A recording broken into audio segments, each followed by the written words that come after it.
Hello guys, how are you getting on? You're very welcome back finally to a new episode of The Verdict. Now I haven't been able to upload over the last couple of weeks, so I've been smack in the middle of exams, but they are now over, so yeah, apologies for not being able to upload, but I am now back.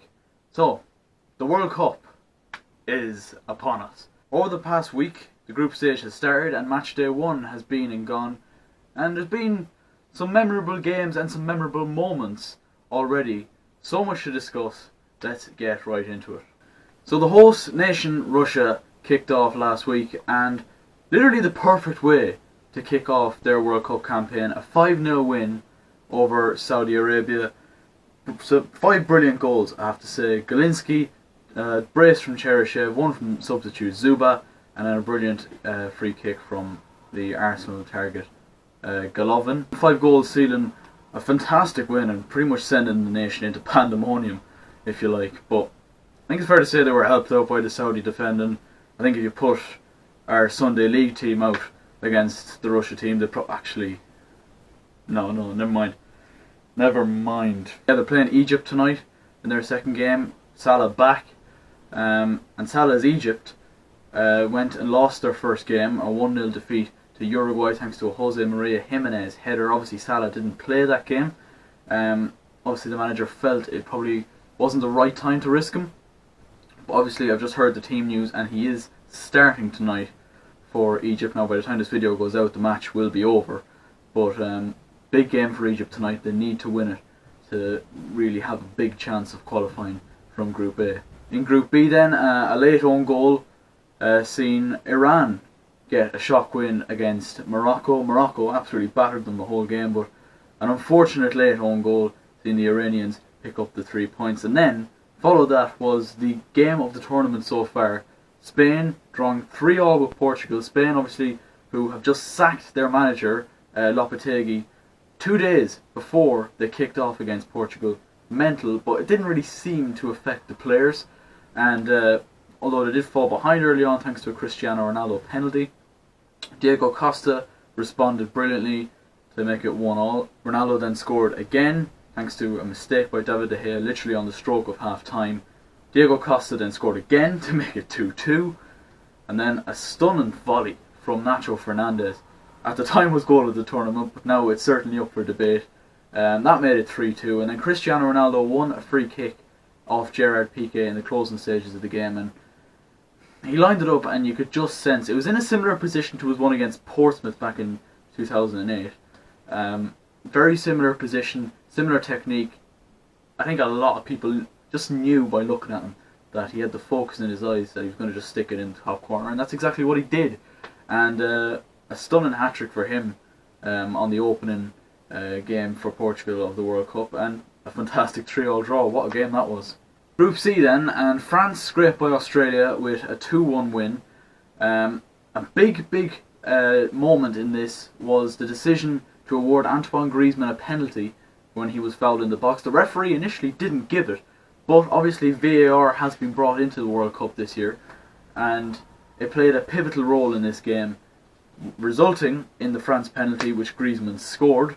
There was a penalty then up the other end. Samuel Umtiti for some reason just decided to turn into LeBron James all of a sudden and handballed it in the box. Mili Jedinak stuck away the penalty to make it 1-1, and then a goal in the end, which I think was in the end goes down for an OG, but it was a lovely move between Pogba and Giroud. Pogba got the final touch in it. I've since learned that it was indeed an own goal. So big win for France. Not as impressed with them as I was pre-tournament, but yeah, they managed to get the win and a vital 3 points at the start of the group. Denmark also kicked off against Peru and got a 1-0 win there. I can't really say they deserved it. Last time I made a video on Denmark, I got absolutely roasted in the comments, so I'm going to be careful with what I say. There was times where Denmark did look threatening, but I think overall Peru probably did deserve to at least get a point out of the game. They didn't, and yeah, Denmark took the win there. Moving on to Group D then, and this was a day of absolute drama. Argentina kicked off against Iceland. As far as I know, it's Iceland's first World Cup. I may be wrong. It's against the best player in the world in Lionel Messi. Nobody gave them much of a chance, but I have to say hats off to Iceland. They absolutely smashed it defensively. They did it against England in the Euros. Their defending was on point, and that was the case again. Sergio Aguero goal gave Argentina the lead, and at that stage, it was early on in the game. People were thinking maybe Argentina might run away with it. They didn't, and then obviously Iceland equalised thanks to Finn Bogason. And then the big moment in the second half, Lionel Messi missing the penalty. Penalties aren't his greatest attribute. I think we've all come to establish that. But yeah, unable to convert from the spot once again. And the keeper, who's a part-time filmmaker, was the guy who saved it. Like, literally, it's the World Cup. You just could not write stories like this. And so much drama, so many stories, and this just adding to it. Later on that night then, Croatia got a 2-0 win over Nigeria. Fairly straightforward. Luka Modric playing a pivotal role, scoring a penalty. Moving on to Group E then, and Brazil, early tournament favourites, facing Switzerland, and they got off to the perfect start. Again, another contender for goal of the tournament so far was a fantastic whippage strike from Philippe Coutinho in off the far side. I think it actually did clip the post on its way past Jan Sommer. And again, similar to the Argentina game, when they did score, it looked like they might kick on, but they didn't. Neymar coming back from injury probably wasn't at his sharpest, but it was Switzerland who managed to capitalise on Brazil not taking their chances.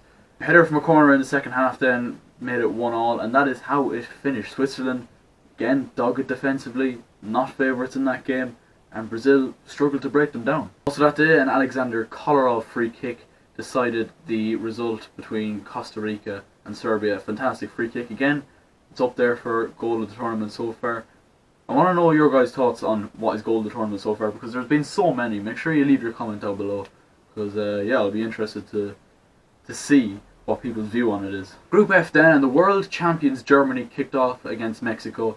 Full of hope, obviously. You know, they've Timo Werner in this particular World Cup, a striker who has been banging them in for RB Leipzig over the last couple of years and is now getting his chance to lead the Germany line. And obviously they've Manuel Neuer back from his injury that kept him out for the majority of the season as well.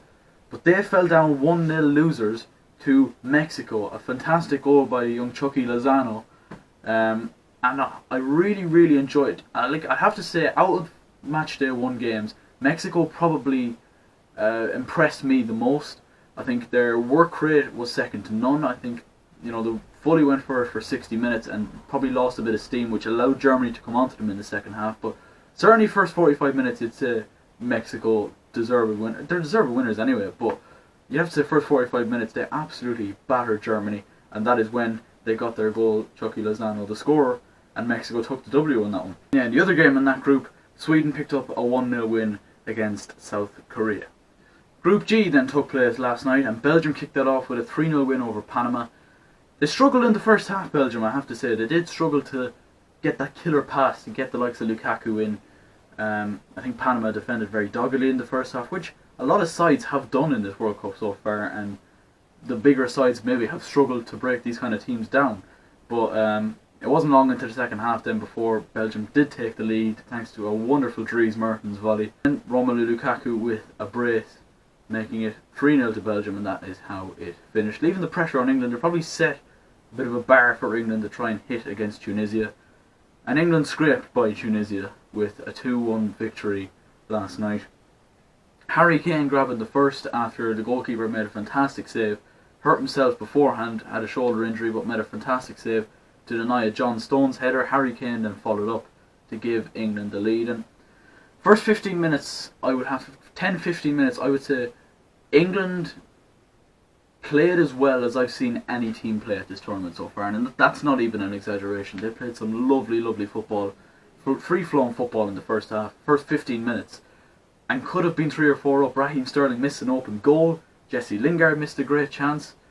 You know, they all build up, and you know, failure to take their chances ended up costing them, not in the end, but prematurely at least, as Tunisia then won a penalty, a clumsy flail of the arm from Kyle Walker, and the Tunisian player scored it, and that is how it stayed at half time.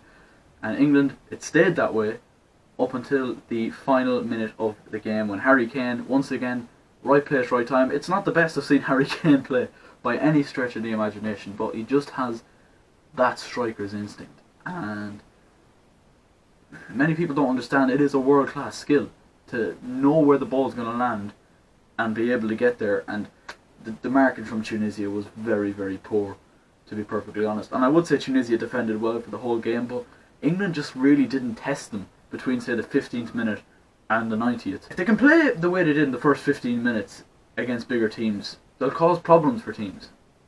Because we've seen not every big team is performing to their maximum so far.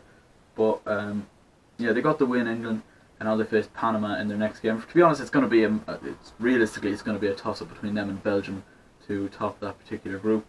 Moving on to the final group then, Group H. The first one, a shock 2-1 win for Japan over Colombia. Colombia, who were one of the stars of the last World Cup. James Rodriguez was on the bench, obviously their star, the main man in the last World Cup. He suffered a calf injury in training, so he was on the bench, and Colombia just looked flustered right from the start, conceded a penalty, a Suarez-like save in the box from Carlos Sanchez, then merited a red card for the former Aston Villa man. Shinji Kagawa dispatched the penalty to give Japan the lead. I wouldn't say a brilliant free kick, but a smart, clever free kick from Quintero under the wall gave Colombia the equaliser, and then a header from Osako won it for Japan, and they topped the group. And the second game probably sparked a few surprises as well. Senegal beating Poland by 2-1 as well. First one was an own goal, and then obviously Niang made it 2-0 to Senegal, and then a brilliant header by Grzegorz Kaczorowicz made it quite interesting going in towards the last few minutes of the game. But that is how it finished. Senegal and Japan both on 3 points now at the top of Group H. Now, currently the start of Matchday 2 has just begun. Russia and Egypt are currently after kicking off, so I'm going to head and watch that. Thank you guys so much for watching this video. Make sure you do leave a like if you enjoyed. Comment down below what you thought of the World Cup so far. Who's been your player of the tournament so far? Goal of the tournament? All that kind of stuff. Let me know in the comments. Make sure you subscribe as well with notifications on. We are pushing for 100 subscribers here on the channel, so any support for that would be greatly appreciated. Yeah, I will catch you later.